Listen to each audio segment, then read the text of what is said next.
अस्सलाम वालेकुम पाकुलर्स, मेरा नाम है सुनील मैज और एक और फर्स्ट लुक रिव्यू एपिसोड के साथ आपके खिदमत में हाजिर हूँ। पाकिस्तान में बहुत सी नई गाड़ी आ रही हैं, बहुत एक्साइटिंग टाइम है और आज हम जिस गाड़ी का फर्स्ट लुक रिव्यू लेके आए हैं, this none other than Isuzu D-Max third generation. इससे पहले पाकिस्तान में सेकंड जनरेशन जो है Isuzu D-Max वो आया था, फिर उसका फेसलिफ्ट आया था, बट आज हम जिस प्रोडक्ट का आपके लिए फर्स्ट लुक लेके आए हैं, this is all new third generation Isuzu D-Max। This is quite improve version अगर हम पिछले वाले से कंपेयर करें, और जनरली अगर देखें तो इसका साइज़ जो है ये bigger than the last generation है। अगर हम गाड़ी की फ्रंट की बात करें तो बहुत एग्रेसिव है इसका फ्रंट, और अगर देखा जाए तो कई अमेरिकन ट्रक्स हैं, मुझे लगता है उससे बहुत ज़्यादा इंस्पिरेशन ड्रॉ की हुई है गाड़ी की। जो अगर फ्रंट लुक की बात करें तो उसकी जो फ्रंट मैश ग्रिल है ये बहुत एक प्रोनाउंस फीचर है। Isuzu की बैजिंग बहुत बड़ी है, इसके साथ ही आपको ब्लैक क्रोम जो है उसका काफ़ी ज़्यादा काम मिलेगा गाड़ी की ग्रिल के अंदर। तो गाड़ी की जो अगर हम ओवरऑल फ्रंट लुक की बात करें या इंटीरियर की बात करें तो डिज़ाइन फीचर में काफ़ी ज़्यादा जो है ना, एक जापान का शहर है जिसको म्यूरा बोलते हैं, सो म्यूरा डिज़ाइन जो है ना उसका एलिमेंट आपको इंटीरियर में भी नजर आएगा, एक्सटीरियर में भी नजर आएगा। अगर आप देखें तो गाड़ी के अंदर ये बाइजीनॉन हेडलैम्प्स है जिसमें DRL भी मौजूद है, और ये लाइट्स जो है ये सेल्फ लेवलिंग भी हैं। नीचे आपको जो है फॉग लैंप्स मिल जाते हैं और उसके साथ यहाँ पे एयर कर्टन है जो कि वर्किंग एयर कर्टन है। यहाँ पे आपको पार्किंग सेंसर नज़र आ जाएगा, स्किड प्लेट है। सो ओवरऑल फ्रंट की लुक जो है काफ़ी एग्रेसिव है। साइड पे आ जाएंगे तो अगेन गाड़ी के अंदर एक चीज़ उन्होंने बड़ी अच्छी की है कि पूरी गाड़ी के अंदर हम कम्बिनेशन देखें तो आपको ब्लैक क्रोम और ग्रे के कम्बिनेशन मिल रहा है। गाड़ी के जो व्हील्स हैं वो 18 इंच के हैं और ये भी डार्क ग्रे मैट फिनिश के अंदर है। याद रहे गंदारा ने पाकिस्तान में इसके 4 जो है ना बेसिकली ट्रिम्स लॉन्च किए हैं, और इधर top of the line variant जो है एक्स ट्रेन, इसका हम आपको के लिए जो है फर्स्ट लुक रिव्यू लेके आ रहे हैं। तो जो चीज़ें मैं आपको बता रहा हूँ ये टॉप वेरिएंट में हो सकती हैं, होता है बेस वेरिएंट या उससे नीचे वाले वेरिएंट्स में ये चीज़ें ना हो, but as we speak this is the top variant we are talking about. तो साइड पे अगर देखें तो इसके अलावा गाड़ी के ओवर फेंडर्स पिछले वेरिएंट में भी थे, इसमें भी हैं, जो गाड़ी को काफ़ी बीफी लुक दे रहे हैं। साइड मिरर, और मैंने आपको बताया कि डोर जो एंट्री है ये ब्लैक क्रोम के अंदर है, रूफ रेल भी ब्लैक क्रोम के अंदर है, और अगर हम पीछे की तरफ आते हैं तो आपको एक रोल बार नज़र आता है जो कि प्रोटेक्शन का काम भी देता है और उसके साथ साथ डेकोरेशन का काम भी दे रहा है। एंड पे ये 4x4 डिफ लॉक का स्टिकर है जो कि गाड़ी के बारे में आपको बताता है। पीछे आइए तो आपको ट्रिपल आर्मर LED जो है ये नज़र आएंगी इसके रेयर लाइट की फॉर्म में। पीछे से अगर हम देखें तो जो इसका रेयर जो बेड है ना उसकी shape quite similar to the last variant है। तो जो पिछला बम्पर है ये 2 टोन और 2 स्टेप्स है, एक बॉडी कलर है, इसके अलावा ये ब्लैक कलर के अंदर आपको प्लास्टिक पार्ट मिल जाएगा, रेयर पार्किंग सेंसर्स हैं। ओवरऑल अगर गाड़ी की लुक की बात करें तो it's bigger in size than the last generation, खूबसूरत भी काफ़ी है, और ख़ास तौर पे जो कलर कम्बिनेशन मैंने आपको बताया क्योंकि वाइट गाड़ी है इसके ऊपर आपको जहाँ भी आपको नज़र आएगा ब्लैक क्रोम और मैट जो है फिनिश के साथ गाड़ी के अंदर प्ले किया गया, जो कि मेरे ख्याल से आजकल की डिज़ाइन फिलॉसफी के लिहाज से बहुत अच्छा है। अगर हम इंटीरियर की तरफ चलें तो सबसे पहले मैं आपको बताता चलूँ गाड़ी के अंदर पैसिव एंट्री मौजूद है। The key is in your pocket, you can just enter by pressing this button, आपको लॉक अनलॉक करने की ज़रूरत नहीं है। एंट्री करते हैं और आपको दिखाते हैं इंटीरियर कैसा है। गाड़ी के इंजन के बारे में तो हमने बात की नहीं, सो इसकी की के अंदर एक रिमोट स्टार्ट फंक्शन भी है। अगर आप इसकी क्लोज प्रॉक्सिमिटी में आएंगे, आप इस बटन को दबाएंगे तो गाड़ी का इंजन स्टार्ट हो जाएगा। गाड़ी का इंजन जो है वो 3000 सीसी टर्बो चार्ज इंजन है, और इसके जो परफॉर्मेंस फिगर्स हैं वो पहले वाली Isuzu D-Max से काफ़ी बेहतर और इम्प्रूवड है। इसके जो हॉर्स पावर है वो 187 के करीब है, जबकि अगर हम इसके टॉर्क की बात करें तो इसका जो 450 न्यूटन मीटर ऑफ टॉर्क जो ये गाड़ी प्रोड्यूस करती है। इसके अंदर जो टर्बो है वो इलेक्ट्रॉनिक टर्बो है, और उसके अंदर VGS टेक्नोलॉजी है, इसका मतलब वो वेरिएबल होता है। उसका मकसद ये है कि एक आम आदमी के लिए जब आप उसको लो पुश कर रहे होंगे तो उसका स्पूल कम आएगा, गाड़ी की फ्यूल एफिशिएंसी बेहतर होगी। अगर आपको आउटपुट ज़्यादा चाहिए, आप उसको ज़्यादा पुश करेंगे तो टर्बो अपने आप को एडजस्ट कर लेगा। येस, फ्यूल इकोनॉमी जो है वो शायद इफेक्ट होगी, लेकिन उसका स्पूल और जो उसकी आउटपुट है वो एकदम आपको इंस्टेंट एनर्जी देगा, इंस्टेंट पावर देगा या इंस्टेंट एक्सेलरेशन देगा। सो VGS टर्बो इस गाड़ी के अंदर है और 3000 सीसी है। अब हम इसको स्टार्ट करते हैं, या स्टार्ट करने से पहले आपको इंटीरियर के बारे में बताते हैं। स्टार्ट करेंगे तो डीजल गाड़ी है, ऑब्वियसली उसकी आपको आवाज़ आएगी थोड़ी सी। तो हम इंटीरियर के बारे में बताते हैं। एक्सटीरियर का मैंने आपको बताया था, तो अगर हम दोनों चीज़ों में जिद्दत की बात करें, अगर second generation versus third generation, तो एक्सटीरियर में आपको बहुत ज़्यादा चेंज नज़र नहीं आता। Yes, it is modern, but कोई बहुत ज़्यादा चेंज नहीं है। Interior is all together new, क्योंकि अगर हम पिछले जनरेशन के फेसलिफ्ट को देखें तो उसके अंदर एंड का अगर हम गाड़ी देखें तो एक्सटीरियर आप जाते हुए देख के बता सकते हैं कि it's the same family car, but interior is totally new. इसके अंदर 2 किस्म की कम्बिनेशन है। अभी जिस गाड़ी में हम बैठे हुए इसकी सीट्स जो है एक कलर की, अगर आप चाहें तो इसके अंदर कम्बिनेशन कंपनी आपको दे रही है कि आप ब्रूनो विद जो ग्रे का कम्बिनेशन ले सकते हैं। बाकी डैशबोर्ड तमाम गाड़ियों के अंदर आपको 2 कम्बिनेशन में मिलेगा, जिसमें ऊपर ब्रूनो है, नीचे ग्रे है, और ये बीच में आपको एक मेटल टाइप जो है फिनिश दी गई। हालांकि है ये प्लास्टिक का पार्ट, बट इसके ऊपर जो पेंट किया गया है वो ऐसा है कि आपको लगता है ब्रॉन्ज टाइप कलर या कह सकते हैं, या आप इसको गोल्डन कह सकते हैं। और जो मैं आपको बाहर एक चीज़ में बता रहा था कि इसमें म्यूरर डिज़ाइन जो है आपको यहाँ पे भी एंड पे नज़र आएगा। इसी तरह दरवाज़ों के अंदर भी वो आपको म्यूरर डिज़ाइन जो इफेक्ट वो नज़र आएगा।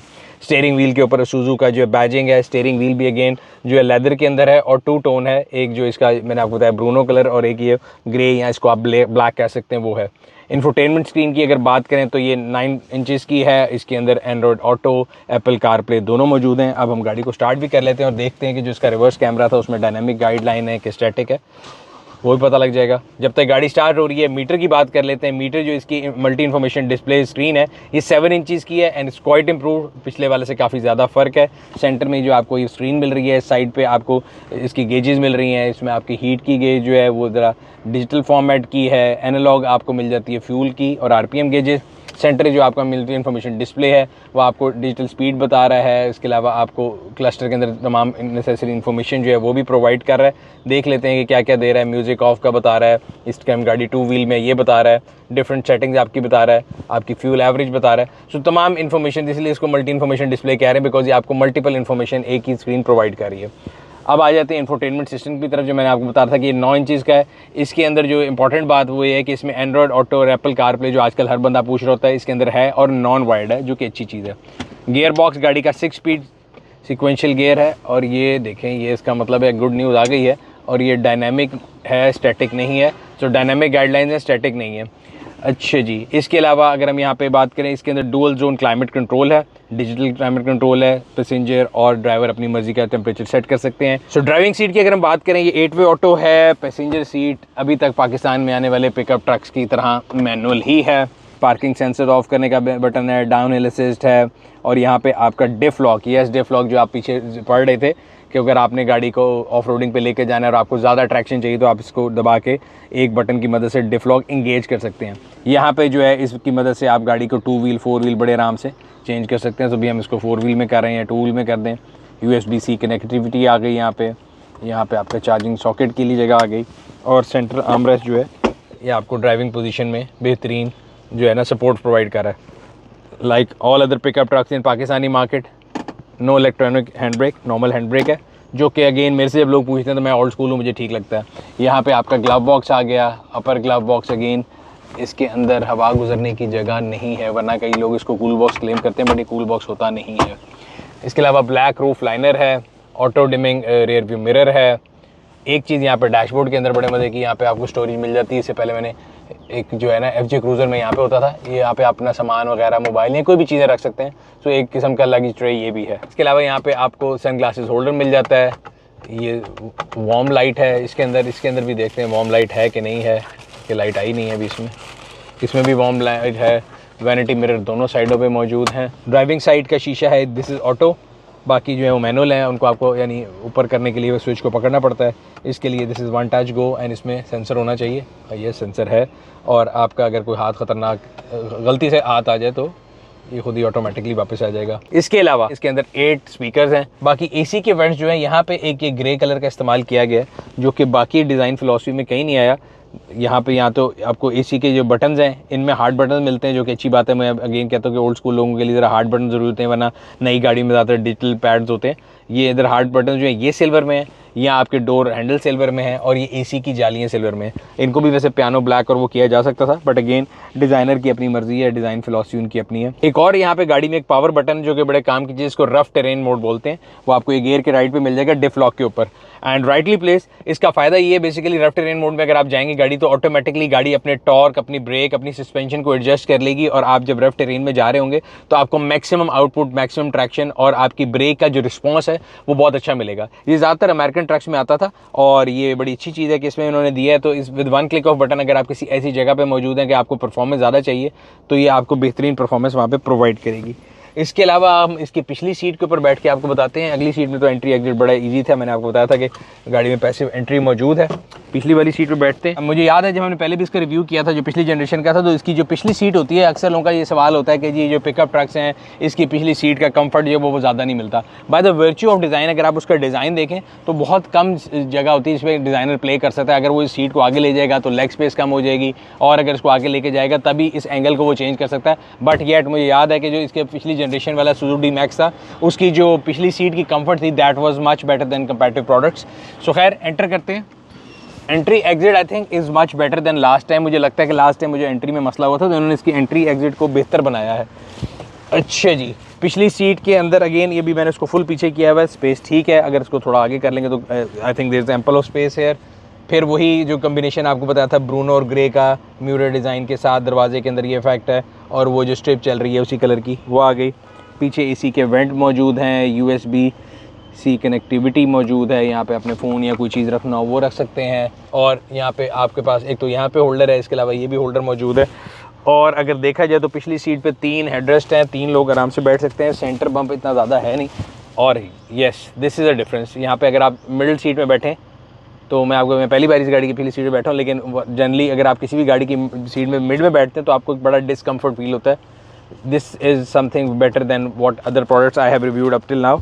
अच्छा है, बट ऑब्वियसली लॉन्ग पे जाने के लिए इतना वो नहीं है। आर्मरेस्ट भी है जो कि हमें पिछले आने वाली 1-2 गाड़ियों में बड़ा लोगों को फील हुआ कि जी पिछले आर्मरेस्ट की बड़ी इंपॉर्टेंट है। I was pleasantly surprise. Well मैंने 2-3 लोगों को मिलकर पूछा तो मैंने नहीं ख्याल था कोई इतनी बड़ी ऑप्शन है, बट एक आधी गाड़ी आई है जिसमें नहीं है और लोगों ने बोला कि it actually affected our purchase decision. So ये भी मौजूद है। इसके अलावा गाड़ी के अंदर अगर देखा जाए तो मेरे ख्याल से कई चीज़ें ऐसी हैं जो उन्होंने पिछले इटरेशन से बेहतर की हैं, जिसमें पिछली सीट का कंफर्ट भी शामिल है और ओवरऑल जो कैबिन की नॉइज़ है ना, कैबिन की इंसुलेशन जो बेहतर है, बाहर का शोर जो है वो इतना ज़्यादा नहीं आता।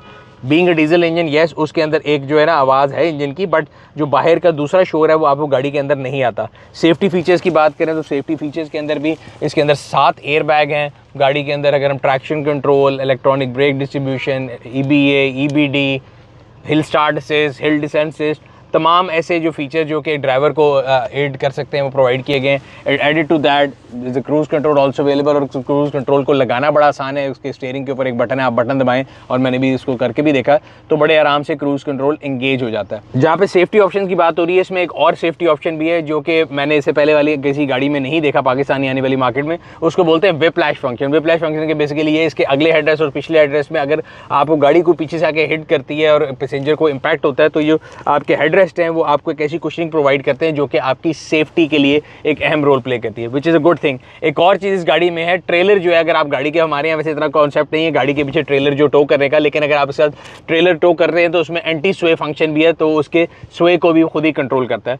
अगेन OnePlus है। अब इस गाड़ी के इन फंक्शंस का पाकिस्तानी मार्केट में कितना यूज़ होगा, कैसे यूज़ होगा, ये आने वाला वक्त बताएगा। बीइंग सेकंड इटरेशन इन पाकिस्तान, वैसे तो ये 3rd जनरेशन है लेकिन पाकिस्तान में इसकी 2nd इटरेशन आई है। इससे पहले 2nd जनरेशन आई थी, ये 3rd जनरेशन आ रही है। आहिस्ता आहिस्ता लोगों के अंदर जो है ना प्रोडक्ट का जो है वो ट्रस्ट भी अवेलेबल हो जाता है, लोगों को गाड़ी के बारे में पता लगना शुरू होता है। तो वी होप कि this will be a good addition to pickup truck market in Pakistan. So गाड़ी की अगर हम एक्स फैक्ट्री प्राइस की बात करें तो जी एक्स फैक्ट्री प्राइस है 1,29,75,000 रुपये, 129,75,000, और 15 लाख रुपए से इसकी बुकिंग स्टार्ट हो रही है। गाड़ियों की जो डिलीवरी है वो मई के अंदर एक्सपेक्टेड है। पाक व्हील्स या सुनील मंज आपको गाड़ी जल्दी नहीं दिला सकता। मुझे डायरेक्टली इनडायरेक्टली मैसेज करके अपना टाइम ज़ाया ना करें। अगर आप गाड़ी बुक कराना चाहते हैं, कंपनी की डीलरशिप पे जाइए, उनसे बात करें। ये गाड़ियाँ आपको शोरूम में नज़र भी आ जाएंगी, आप फिजिकली इनको देख भी सकते हैं, अपनी गाड़ी बुक भी करा सकते हैं। ये था आज का फर्स्ट लुक रिव्यू। उम्मीद करते हैं आपको पसंद आया होगा। अगर अभी तक आप लोगों ने हमारे YouTube चैनल को सब्सक्राइब नहीं किया, वो सब्सक्राइब कर लें, बेल आइकॉन पर क्लिक कर लें ताकि आपको हर आने वाली वीडियो के बारे में नोटिफिकेशन मिलता रहे। आपसे अगली वीडियो में मुलाकात होगी, तब तक अपना और अपने के ख्याल रखिएगा। शुक्रिया।